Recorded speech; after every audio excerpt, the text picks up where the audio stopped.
திருச்சிற்றம்பலம். இன்னாருடைய ஈஸ்வனியை போற்றி, இந்நாட்டவருக்கும் இறைவா போற்றி.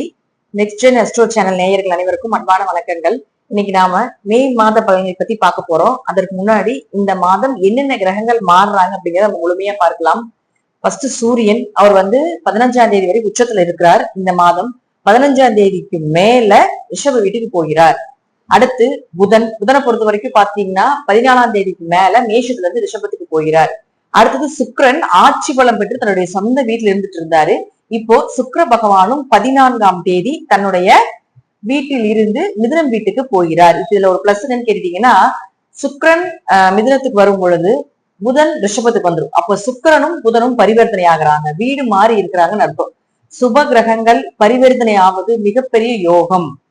யாருக்கெல்லாம் சுக்கிரனும் புதனும் உங்க லக்னத்துக்கோ உங்க ராசிக்கோ யோகத்துல இருக்கார், நல்ல நிலையில இருக்கார் அப்படின்னா, இந்த மாதம் இந்த சுக்கிரனும் புதனும் பரிவர்த்தனை ஆவது உங்களுக்கு மிகப்பெரிய ஒரு ஜாக்பாட் ஆகவோ அல்லது உங்களுக்கு என்னென்ன தேவைகளோ அதெல்லாமே பூர்த்தி பண்ணக்கூடிய அமைப்பை நிச்சயமாக ஏற்படுத்தி கொடுக்கும் அப்படிங்கிற அமைப்புகளும் உண்டு.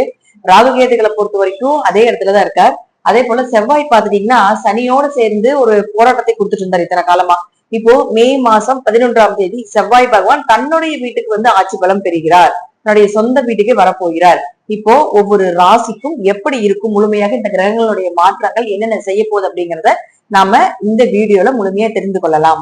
சிம்ம ராசிக்கு உண்டான மே மாத பலன்களை பத்தி பார்க்கலாம். சிம்ம ராசியை பொறுத்த வரைக்கும் பாத்துட்டீங்கன்னா அஷ்டமசனி காலகட்டங்கள், ராசிக்குள்ள கேது இருக்குது, நிறைய விஷயங்களை சொல்லிட்டு இருந்தாலும் ராசி அதிபதி 15ஆம் தேதி வரைக்கும் வலுவா இருக்க போகிறார், பலமாக இருக்கிறார். அது யோகம், மிகப்பெரிய யோகம்.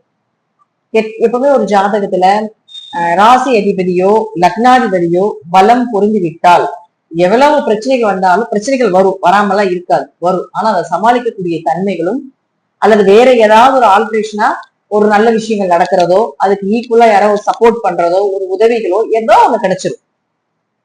ஒரு தீயவையே, அதாவது ஒரு கெட்ட நேரம் நடக்குது, ஒரு கெட்ட செயல் உங்களுக்கு நடக்குது அப்படின்னா அதை தடுத்து நல்ல செயலாகவும் பண்ணி வைக்கும், அல்லது அதற்கு மாற்றாக வேற ஏதாவது ஒரு தொழிலையோ ஒரு பொருளாதாரத்தையோ ஒரு சந்தோஷங்களையோ உங்களுக்கு ஏற்படுத்தி கொடுப்பார். அதுதான் ராசி அதிபதியோ லக்னாதிபதியோ வலுப்பெறுவது. தைரியமாக இருக்கலாம்.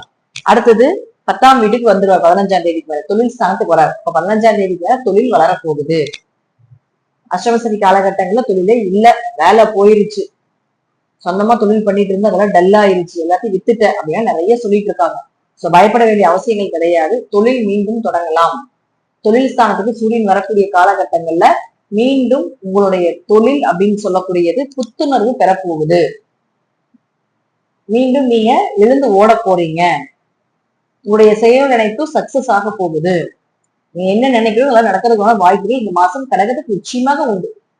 அது மட்டும் இல்லாம 2 மற்றும் லாபஸ்தானாதிபதியும் அதே போல தனஸ்தானாதிபதியுமான புதனும் 9ஆம் வீட்டுல இருக்கார்.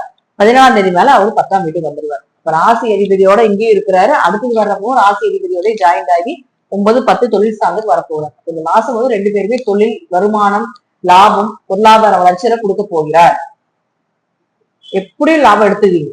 ஒரு சின்ன அமௌண்ட் போட்டீங்கன்னாலும் பெரிய அளவுக்கு லாபம் வர்றதுக்குமான ஒரு வாய்ப்புகள், நினைத்தது எல்லாமே நடக்கிறதுக்குமான ஒரு அமைப்பு, உங்க ஆசைகள் எல்லாமே, உங்க கனவுகள் எல்லாமே நிறைவேறது, ஒரு சந்தோஷங்கள், ஒரு மகிழ்ச்சி, இதெல்லாம் இந்த மாசம் உண்டு.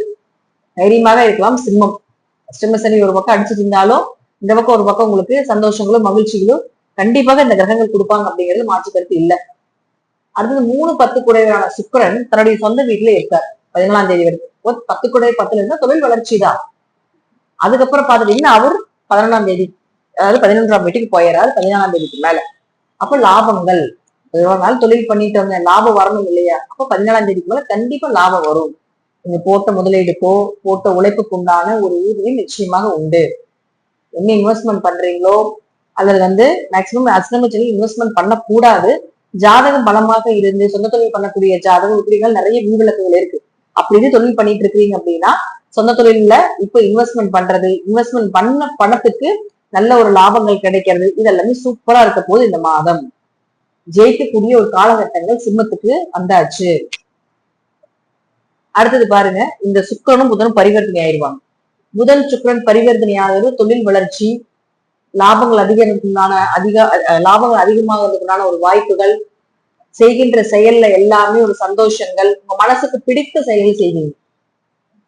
சிம்மத்துக்கு எதுலையுமே குறை இல்லைங்க. அதே போல செவ்வாயும் பாத்துட்டீங்கன்னா 11ஆம் வீட்டுக்கு மேல 11ஆம் தேதிக்கு மேல 9ஆம் வீட்டுக்கு வர்றாரு. 9 கூடையவர் 9ஆம் வீட்டுல, அதுவும் 4ஆம் அதிபதி, வீடு மனை சொத்துக்கள் வண்டி வாகனம் வாங்கக்கூடிய யோகங்கள், தாய் தந்தையினுடைய ஆரோக்கியம் நல்லா இருக்கிறது, உங்களுடைய ஆரோக்கியமும் நல்லா இருக்கிறது, புதுசா ஒரு வீடு வாங்குறது, அதாவது அதுலயே ஏதாவது ஆல்ட்ரேஷன் பண்றது, பழைய வீடு ஆல்ட்ரேஷன் பண்றது, ரெனோவேஷன் ஒர்க் பண்றது, வண்டி ஏதாவது புதுசா வாங்குறது, அல்லது பழைய வண்டி போட்டு புது வண்டிகள் வாங்குறது, அதுல ஏதாவது ஒரு ஒர்க் பண்றது, சரி பண்றது, எல்லாமே சிம்மத்துக்கு சூப்பரா இருக்கும். எதுலையுமே குறைகள்னு பெருசா சொல்ல முடியல. ஏன்னா எல்லா கிரகங்களுமே இங்கதான் இருக்காரு. பாத்துட்டீங்கன்னா உங்களுக்கு தெரியும், 8ஆம் இடத்துல இருந்து 9ஆம் வீட்டுக்கு வந்துடுவார். 9, 10, 11 தான். 9, 10, 11 அருமையான ஸ்தானம். இந்த 3 கட்டத்திலையும் தான் கிரகங்கள் டிராவல் ஆகுது சிம்மத்துக்கு. சோ இந்த மாதம் சிம்மத்துக்கு 90% மேல யோகங்களை வாரி வாரி வழங்கக்கூடிய ஒரு மாதமாக இந்த மாதம் உண்டு. பயப்படாம உங்களுடைய விஷயங்கள் எல்லாமே அகலக்கால் வைத்து ஜெயிக்கிறதுக்கான வாய்ப்புகளை நிச்சயமாக சிம்மத்துக்கு ஏற்படுத்தி கொடுப்பார். அஷ்டம சனி ராசிக்குள்ள கேது இருக்கிறதுனால ஒரு முறைக்கு பல முறை யோசிச்சுக்கோங்க எந்த விஷயம் செய்யறதா இருந்தாலும். மற்றபடி உங்களுக்கு நன்மைகள் அதிகமாக நடக்கக்கூடிய மாதமாக இந்த மாதம் சிம்மத்துக்கு உண்டு. நன்றி. மீண்டும் ஒரு நல்ல பதிவில் சந்திக்கலாம். திருச்சிற்றம்பலம், தில்லையம்பலம், ஸ்ரீ அசிமத்துறையில் சரணம்.